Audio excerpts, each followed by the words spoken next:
Welcome to Let Me Fix This. Enjoy the video. You start by updating the iPad and turning on Bluetooth so the system can accept a new accessory. Once done, attach a USB-C female to Lightning male adapter to the Apple Pencil USB-C end, then carefully plug the adapter into the iPad 9th generation Lightning port. Make sure contacts are seated and you feel a secure connection. This mimics the physical pairing handshake. If iPad OS detects a pencil, a pairing dialog appears, tap pair. If nothing appears, don't panic. Continue to the next steps.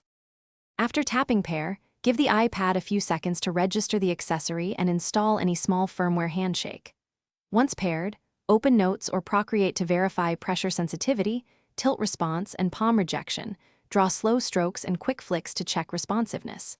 If the pencil feels laggy, make sure background apps are closed and iPad has enough battery.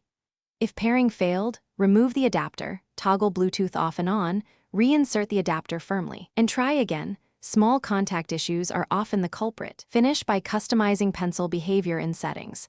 Adjust tracking, double tap, and app shortcuts so the tool feels natural. Try drawing, annotating, and handwriting across a few apps to confirm consistent behavior. If connection drops, fully charge both devices and inspect the adapter and pencil tip for debris. Replace the tip if worn. Key troubleshooting tip. If pairing repeatedly fails, update iPad OS. Try a different adapter known for Apple accessory compatibility. Restart the iPad, or consider.